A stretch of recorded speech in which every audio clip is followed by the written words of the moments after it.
Good morning, my fellow Trekkies. This is Reverend Johan, and you are watching Parson Star Trek. As they say, breakfast is the most important meal of the day, or as a Swedish cannibal says, a doctor a day keeps an apple away.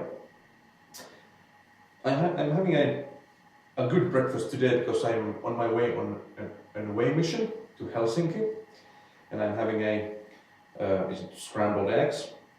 And for you French viewers, omelette or le omelette, or how is it said in French? I'm not quite sure about the obscure language known as French. Sorry about that. I have to use that language here since it's used in Next Generation by Data, as you probably are well aware. And also, I'm having a tea. You might recall that Captain Jean-Luc Picard always drinks tea, Earl Grey hot. I'm not having tea Earl Grey. I'm having something else, which Captain Jean-Luc Picard drank only once in the Next Generation, and it's not Tarkalian tea or Iridian tea or nothing of that fancy European stuff. But do you know what is that tea called that Captain Jean-Luc Picard drank only once? Please put that in the comment section, if you please.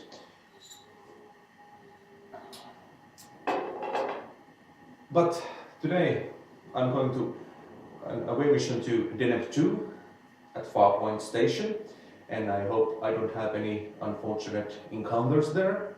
But I'm going over there, look up at the place, see different cultures, and I will talk about a bit more about myself when I get there. See you later.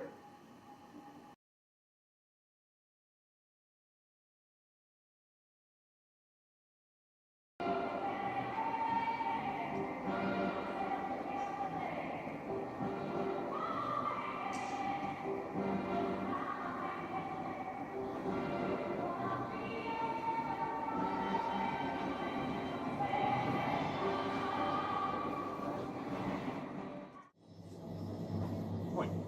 Teetä Earl Greytä kuumaa. Kiitos. Kiitos.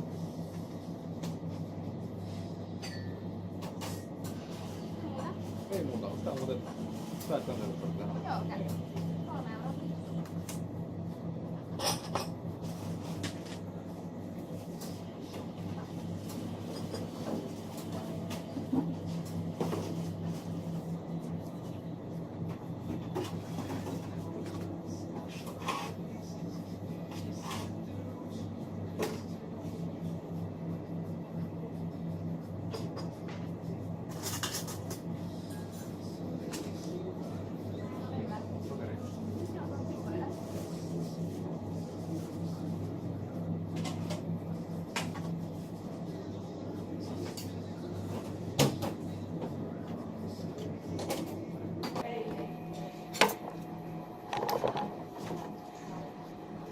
So, now that I have my cup of Earl Grey, let us begin.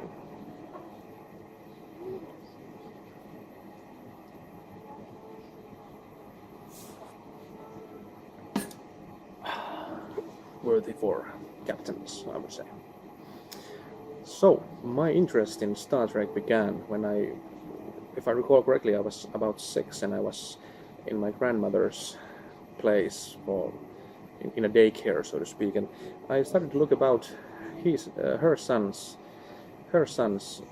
videos, and there I saw the first episode of Star Trek: The Next Generation, Encounter at Farpoint. I didn't know at that time what it was, but I began to look at it, and I saw this huge starship there, and with the encounter of Q, there was something interesting, and I always, after that, when I did go visit my grandmother, I did look that particular episode for some reason.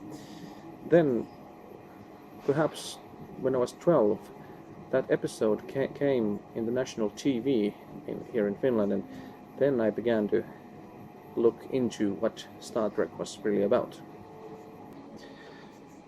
Then I was in my teens, or about 15 years old, when the Next Generation ended in Finland, and then Deep Space Nine started to appear in TV, And then I saw a different perspective in religion in that series. I don't know, did it have something to do with that Gene Roddenberry died in 1991, that something was released or relieved, and another perspective for religion became possible. You do know that Gene Roddenberry was a devout atheist, even though he was raised as a Baptist, as I discovered during my graduation thesis.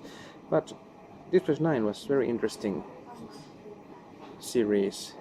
It brought certain shades of grey, which was not present in the Next Generation. They did try with Ro Laren to have some evil characters or some Starfleet admirals who didn't play it by the book, bring those sort of characters. But Deep Space Nine had interesting shades of grey, especially Garak, which became my favorite character in Deep Space Nine. I believe it was 2006 or 7 I did my seminar paper about Star Trek, and it was called Religions of Star Trek, the Bajorans. I studied the Bajoran religion, especially in Deep Space Nine, and in 2011 I got it translated into English. So if you want to read it, I can arrange you to get a copy. It is no longer available in the internet, but it can be arranged. And then 2013 I did my graduation thesis about Star Trek, which is not available, however, in English, sadly, but that is something I want to talk about in this video blog, and perhaps immerse you into what kind of religious perspectives does Star Trek bring about. But to give you something to catch your interests, I will give you a heads up about something I'm going to discuss about. Humans, for example, have this called, in Star Trek have this thing called tolerant atheistic utopia. That is something that Peter Linford, in a book called Star Trek: The Sacred Grounds, which was probably published in 96, talks about this kind of tolerant atheistic utopia, and that's something that humans seems to have in general in Star Trek. Klingons obviously have Kahless, the Unforgettable, which gave the Klingons this code of honor that they seem to, more or less, live their life about.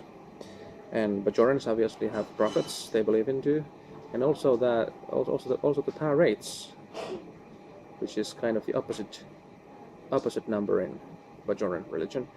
And furthermore, the Borg seems to have this interest to, or aspiration to reach perfection, which is quality that is usually given to God. So these kind of topics I want to discuss in my future blogs or vlogs, video blogs, and I hope you enjoy watching my video blog. Please leave a comment down there, subscribe my channel, and maybe even tell your friends about me. And join me next time for more true stories on Parson Star Trek.